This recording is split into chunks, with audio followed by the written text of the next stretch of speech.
Atención, las opiniones en este podcast son de exclusiva responsabilidad de quienes las emiten.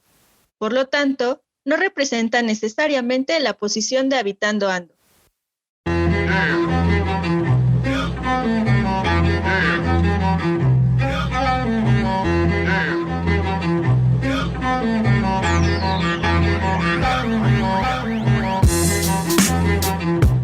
Habitando Ando es un podcast dirigido a todas y todos los habitantes de cualquier lugar que, sin importar el contexto, viven, sienten y piensan el territorio según su andar.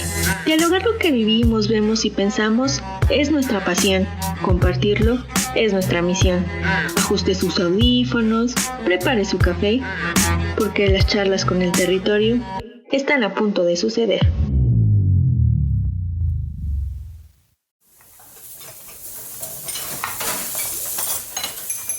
¡Qué cansancio! Pero bueno, ya casi termina mi turno. Hoy fue un día pesado. Al menos, for today, ya puedo ir a descansar para estar ready tomorrow. En mi trabajo de jardinería. Lo bueno es que descansaré el turno de mañana a la tarde y así estaré fresco para el trabajo del weekend. Yo, loco, nunca descansas en verdad. Así vas a explotar very soon. Es que no me alcanza, man. Got a lot of things to pay. Ya sabes, la renta, la comida y el cash que tengo que mandar a México. Nah, loco, eso no es vida. I know, man, but es lo que hay. Desde que estoy aquí hace 5 años en Wyoming, me puse la meta de arreglar mi casa allá en Zacatelco. ¿Y dónde está eso, homie? Tlaxcala. Cuando podamos volver, ya que seamos ciudadanos, te voy a llevar. Vas a ver, mi casa va a quedar bien nice, Ryan. Como las de acá. Hasta va a tener chimenea, grill y alberquita. Nah, eso suena de lujo. Pero, ¿y cómo lo haces para eso? ¿A quién le envías el money para allá? A mi mamá. Ella está haciendo cargo de la casa. Mira, es la única persona en la que puedo confiar. Me está ayudando. Aquí siempre corremos el riesgo de que nos deporten y el dinero se pierda. Al menos allá, siento que está más seguro. I know, está bien canijo. Yo le mando mi dinero a mi esposa en Michoacán, pero a veces siento que se lo gasta en pura tontería. For real. Luego, hasta quiere ser la madrina del baile de todo el pueblo. Te están viendo la cara ese. Pero ya es tu decisión. Mira, take a look. Aquí están las fotos de mi casa. Mi mamá me las envía para que vea el avance. Aunque a veces se tarda mucho, ahí va progresando. Espero un día ya verla terminada. 3 meses después.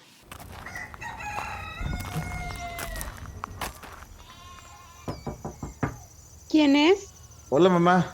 ¿Cómo estás? Soy yo, tu hijo, Pedro. Te extrañé tanto. ¿Pedro? Pedro, hijo, no te esperaba. Pensé que ya no vendrías. No, mamá, lo siento. Me deportaron. No te puedo avisar porque fue muy de repente. Se llevaron a todos. I'm fine, pero ya no puedo volver a cruzar. Por eso me vine. Aquí está mi casa y pues vengo a vivir aquí. ¿Me podrías llevar, por favor? Pedro, hijo, mira, ¿por qué no pasas a la casa y platicamos al respecto? Ok, mamá. But, ¿está todo bien? ¿Por qué no me llevas primero ahí? Quiero dejar las cosas que traigo. No es mucho, pero al menos ya quiero verla. Sí, sobre eso, no te vayas a enojar, pero la verdad es que no hay casa. You kidding, right? No puede ser, mamá. ¿De qué estás hablando? Mira, mijo, hemos usado el dinero que has enviado estos años para pagar doctores, comida y una que otra fiesta pequeña de la parroquia. Pero, mamá, mi sueño era tener una casa como las de allá. Para eso trabajé todos estos años. Y lo único bueno de que me deportaran era regresar a mi casa. ¿Ahora dónde voy a vivir? ¿Y tu habitante? ¿Sabes lo que viven los migrantes?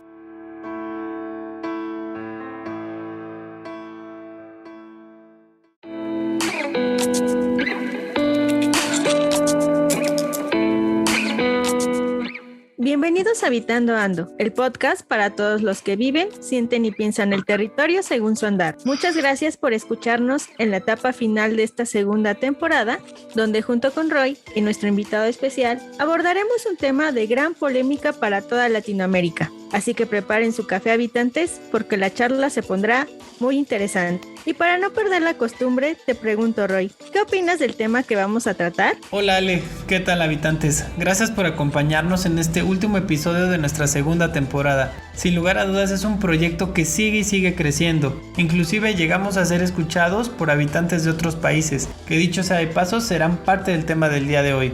Creo que todos tenemos algún familiar, amigo o conocido que al migrar del país, ya sea de manera legal o ilegal, lo hace en busca de una mejor calidad de vida y para sus familias, teniendo el envío de remesas un papel fundamental para cubrir tanto los gastos familiares, así como generar un patrimonio a futuro, llámese un bien inmueble. Sin embargo, más allá del valor constructivo que tienen los muros y cubiertas de estas viviendas, existe un sentimiento de éxito o de superación, lo cual tiene una repercusión en sus territorios de origen. Es por ello que para conocer más del tema, le damos la bienvenida a David Pérez Zempoaltécatl, quien nos platicará sobre el simbolismo que representa la vivienda en comunidades migratorias. Así que sin más, bienvenido. Hola chicos, equipo de Habitando Ando, muchas gracias por la invitación. De verdad es un gusto y un placer platicar con ustedes y sobre todo temas de hábitat, que es pues lo que nos reúne a nosotros y que pues nos encanta platicar.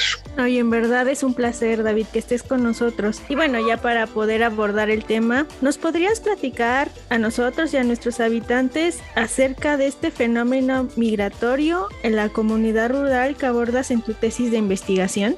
Sí, claro, con gusto. Mira, pues estudio un circuito migratorio que se encuentra, digamos, la comunidad de origen o expulsora de migrantes está localizada en el estado de Tlaxcala, concretamente en el municipio de San Ildefonso Hueyotlipan. Dentro de este municipio existen dos comunidades expulsoras de migrantes, que es justamente la cabecera municipal, San Ildefonso Hueyotlipan, y otra localidad que es San Simeón Xipetzinco. De estas dos comunidades del municipio es donde emigran los integrantes de este circuito migratorio y su destino es Jackson Hole en el estado de Wyoming, Estados Unidos. Entonces hay muchos circuitos migratorios, ¿no? Pero en el que yo estudio es este y abarca aproximadamente un periodo del 2001 a 2010, que es el periodo de tiempo que estoy estudiando y analizando. Ahora bien, David, hablando de las remesas y el fenómeno migratorio, ¿nos puedes platicar qué pasa con este recurso que envían los migrantes? Es decir, ¿en qué se utiliza generalmente? Digo, tenemos esa idea de que envían las remesas para comprar la tele, para comprar una sala, inclusive hasta para pagar la educación de los hijos, pero suponemos que hay algo más, ¿no? Que va las remesas. Sí, claro. Mira, algo que observé dentro del análisis es que todo depende mucho de la situación en la que se encuentra el migrante. Es decir, no es lo mismo las necesidades que tiene un migrante de recién llegada a aquel que ya tiene 3, 5, incluso 10, 15 años. Entonces depende mucho justamente del tiempo que tenga residiendo en Estados Unidos. Usualmente un migrante tarda en estabilizarse muy rápido y con mucha ayuda de sus familiares, amigos, quienes se encuentran allá en sus redes sociales, tarda 6 meses a 1 año. Usualmente son 3 a 5 cuando ya se logran estabilizarse pues, económicamente y socialmente también, cuando ya son aceptados dentro de la comunidad de migrante en Estados Unidos. Entonces son diferentes momentos en los cuales se encuentra el migrante. Cuando es de recién llegada, pues su necesidad es enteramente para él en un primer momento, ¿no? Estabilizarse, solventarse y posteriormente ya comenzar a generar un ahorro que estará él enviando a su familia en México. Ese ahorro usualmente se destina principalmente primero para satisfacer necesidades básicas como son el comer, el vestir, la educación y la salud. Una vez que ya se cubren esas necesidades, se pueden pensar en otras, como son la recreación, entretenimiento y pues comienzan ya las mejoras en la vivienda. Y finalmente ya cuando el migrante está consolidado, ya puede empezar a ver otras necesidades, no solamente de su núcleo familiar, sino ahora de su comunidad. Comienza a identificar necesidades en su calle, tipos de alumbrado, que falla, no hay buenos sistemas de drenaje o que necesitan algún espacio público, mejora en los parques y jardines. Siempre se empieza a involucrar más dentro de su comunidad, pero esto pasa una vez que logra satisfacer las necesidades primarias que él tiene, que es primero, como lo dije hace un momento, él como individuo, posteriormente su familia y al final pues la comunidad. Entonces, pues debido a este tipo de experiencias es como el migrante que está dentro de este circuito comienza a tener pues ciertas emociones, ciertos sentimientos como los resentimientos hacia su país de origen por la falta de oportunidades, por esta negación de oportunidades de empleo, de educación, de salud, de bienestar, y pues tenerlas que buscar en otro lugar, en otro país, con situaciones totalmente adversas, donde no tiene derechos, no puede trabajar, tiene que esconderse, tiene que vivir hacinado con muchas más personas en cuartos muy pequeños y trabajar pues prácticamente todo el día para poder primeramente sobrevivir y después poder enviar remesas o algún dinero para que poco a poco su familia vaya teniendo una mejor calidad de vida. Oye, y abarcando justamente lo que mencionas en el tema de vivienda, nosotros hemos notado que existe esta tipología arquitectónica en las localidades de origen que simulan las viviendas de donde han migrado, es decir, toda esta mezcla de cultura, de características físicas. ¿A qué crees que se deba este fenómeno? Sí, Ale, mira, te comento. Yo lo que he observado en mi estancia y convivencia con los migrantes en Estados Unidos fue que muchos de ellos trabajan dentro de residencias que son propiedad de ciudadanos estadounidenses. También trabajan en hoteles o en ranchos. Entonces toda esta experiencia les da a ellos muchísima información gráfica y comienza internamente dentro de su persona a generarse nuevas expectativas respecto al concepto que tienen de su vivienda. Entonces es una mezcla de ideas, experiencias, imágenes, de materiales, de tecnologías, donde ellos comienzan a generar nuevas expectativas respecto a su vivienda, y es como ellos tratan de adaptar las ideas y tratan de aterrizar las ideas en México a través o con ayuda de algún familiar que tenga conocimientos en construcción o el encargado de construirlas. Muchas veces son familiares, amigos que son albañiles, se dedican a la construcción en México y tratan de adaptar estas formas de habitar, de vivir en México. Muchas veces son como choques muy fuertes en temas tecnológicos, ya que la forma de construir en Estados Unidos es muy distinta y muy radicalmente diferente a la que se construye en México. Entonces lo que ellos intentan hacer es una réplica de las viviendas en las cuales ellos han trabajado o han vivido o ven a su paso rumbo a su trabajo, etcétera, y es realmente una réplica de cómo ellos quisieran tener su vivienda, pero todo esto surge a través de las expectativas de la vivienda que el migrante en todo momento va generando mentalmente, pues trata de materializar en México a través de, como te digo, puede ser un albañil o alguna persona dedicada a la construcción en México. Pero entonces estamos hablando que la vivienda tiene un simbolismo de éxito para los migrantes al regresar a sus localidades de origen y representar esta arquitectura que ellos vieron en el extranjero. ¿Esto genera un conflicto entre la comunidad? Es decir, aquellos que tienen una vivienda al estilo americano y aquellos que tienen una vivienda, digámoslo así, tradicional en nuestro país. Mira, son para identificar, digamos, el éxito o fracaso de un migrante, justamente es en la vivienda. Podría yo atreverme a decir que aquel migrante que tiene su vivienda construida a través de remesas es aquel migrante quien ha tenido éxito en su aventura al migrar a Estados Unidos. Porque hay muchos casos en los cuales los migrantes regresan y no tienen su vivienda.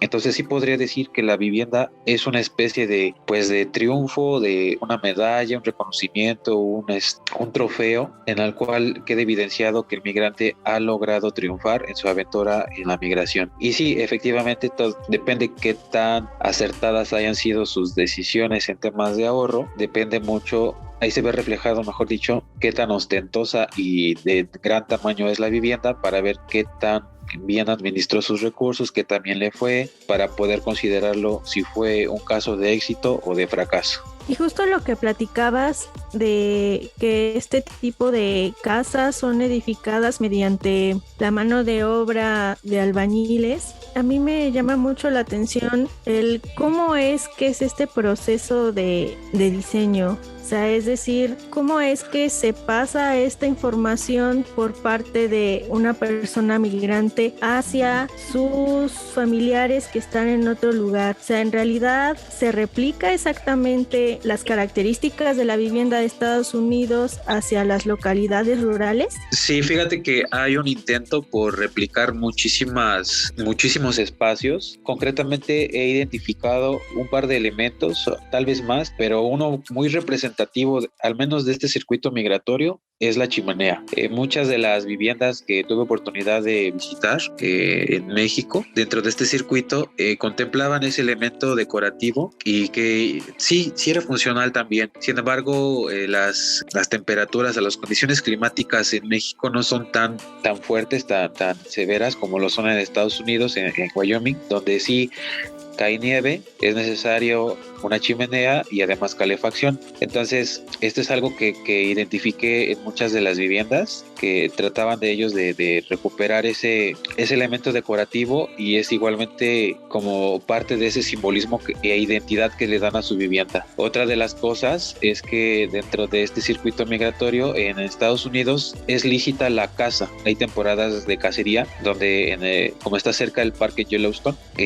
muchos de ellos se vuelven aficionados a la cacería. Entonces, parte de esta concepción del migrante exitoso también es aquel que dentro de su vivienda tiene estas cabezas de alces, de venados, de ciervos colgadas junto a su chimenea, pero esta es una imagen súper común en las viviendas de Estados Unidos, de los propietarios de ciudadanos de Estados Unidos. Entonces es algo que ellos tratan de replicar como un símbolo de estatus que les da un mejor posicionamiento dentro de su comunidad de origen. Es impactante visualmente al entrar a un vestíbulo y encontrar a la sala a doble altura con una chimenea y las cabezas de estos animales, y el empedrado, ¿no? También es otro elemento característico, mucho material pétreo en los revestimientos de la vivienda, internos como externos. Y también otro elemento característico son las losas a 2 aguas, a 3 aguas, conopiales. Y también otro elemento más son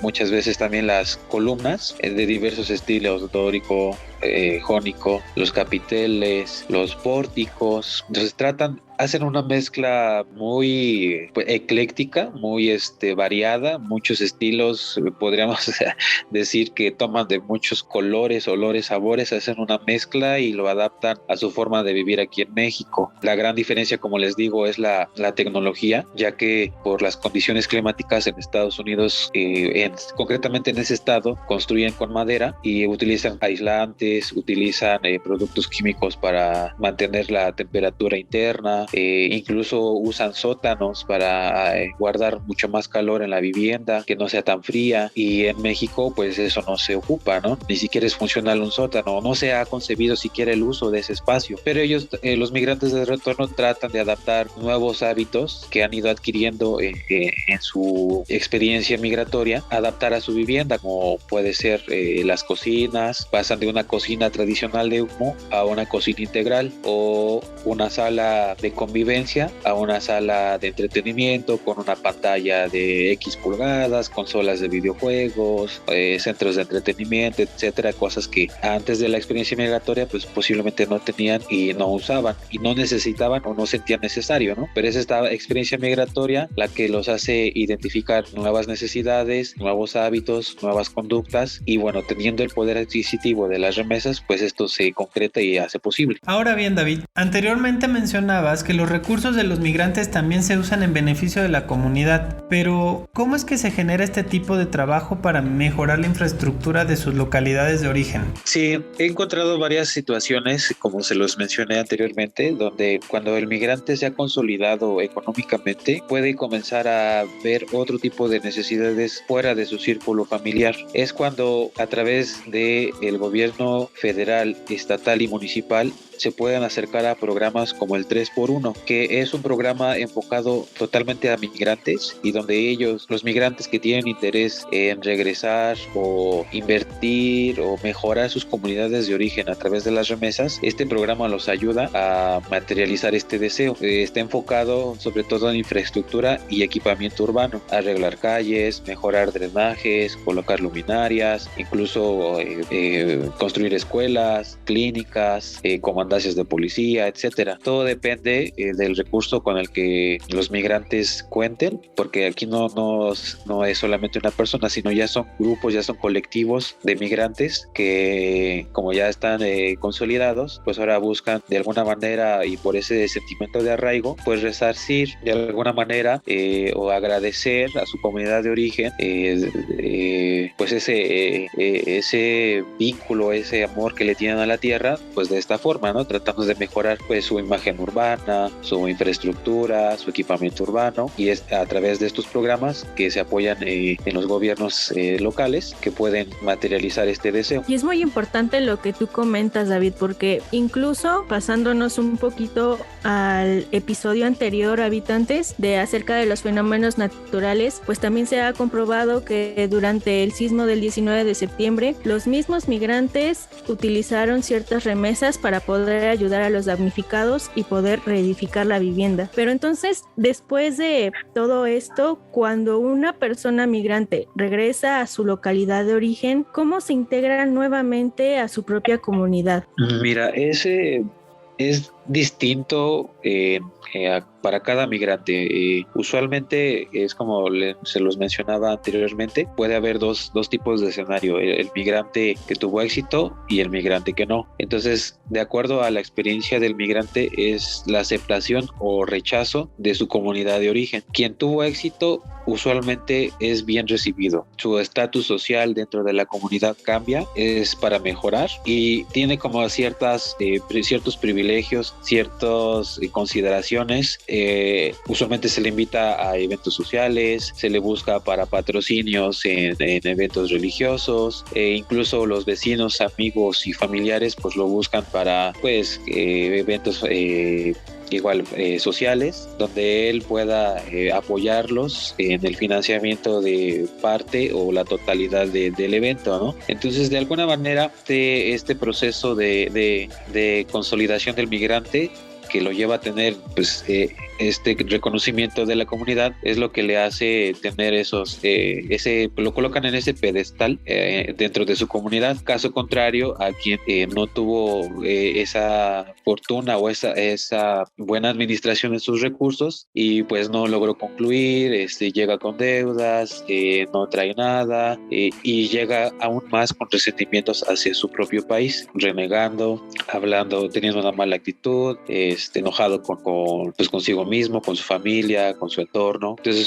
son escenarios distintos, ¿no? Todo depende, pues ahora sí que cómo les fue en su experiencia migratoria, pero usualmente son los casos en los que he identificado esta reinserción de los migrantes, ¿no? Que generalmente es complicado, no es tan fácil. Una vez que, por decir al migrante que le ha ido bien, se le acaba el dinero, pues lo que busca es integrarse nuevamente a este circuito migratorio y comenzar nuevamente este círculo, ¿no? Este proceso, trabajar, ahorrar y regresar, y así es la dinámica dentro de los circuitos migratorios. Pero entonces, David, también estamos hablando, a manera de ir cerrando, que uno de los problemas también en la construcción de estas comunidades es la falta de gestión en los recursos que se envía y trabaja el migrante para crear proyectos sociales, así como la autogestión de recursos para la construcción de vivienda. Es decir, no existe ese articulador entre la gestión de un buen recurso y la creación de una comunidad. Desde tu perspectiva, ¿cómo consideras esta problemática? Mira, yo he identificado dentro de justamente de este circuito que un gran factor es la confianza.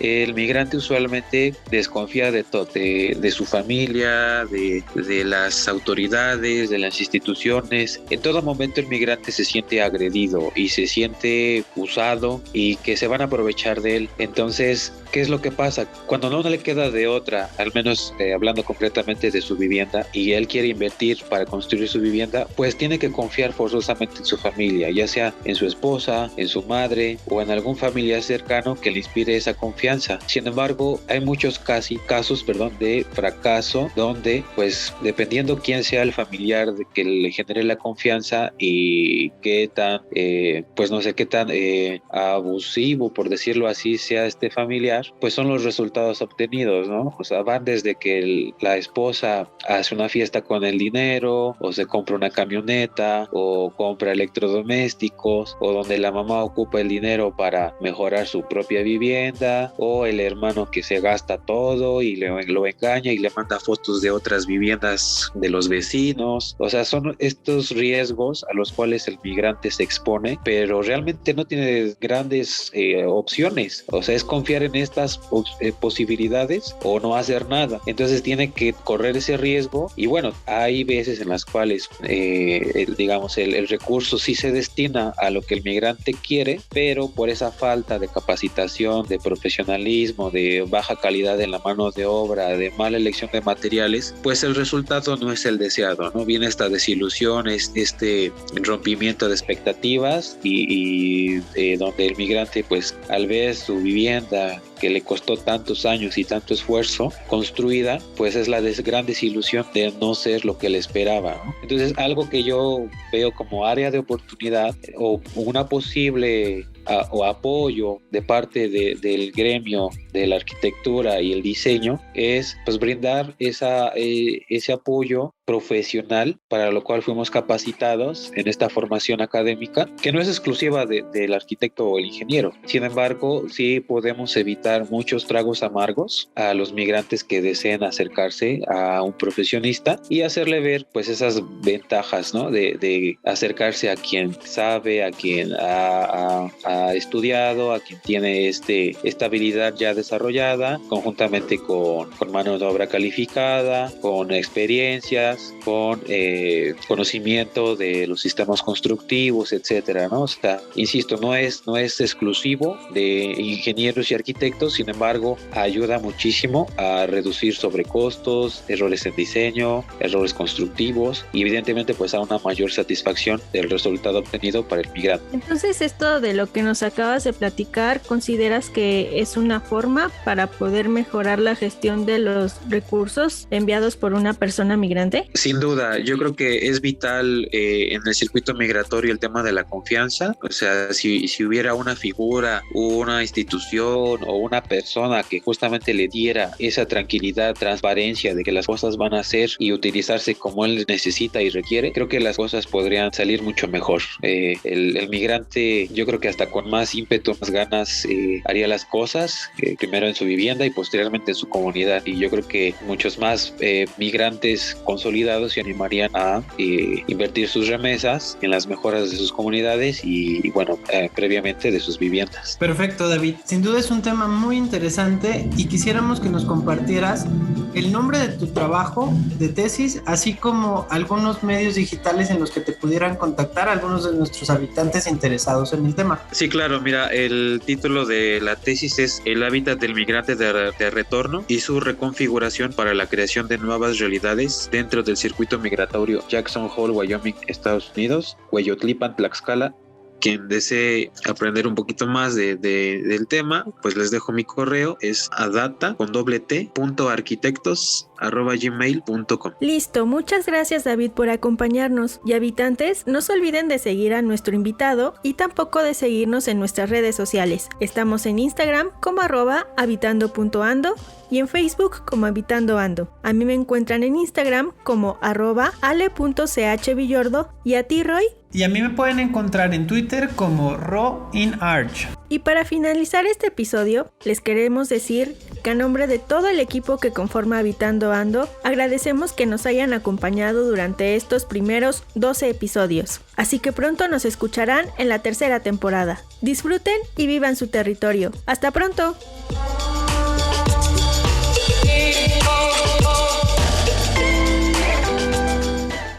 Habitando Ando es un podcast creado por académicos, alumnos y egresados de la maestría en Hábitat y Equidad Socioterritorial de la Ibero Puebla. Síguenos en Instagram como @habitando.ando y en Facebook como Habitando Ando.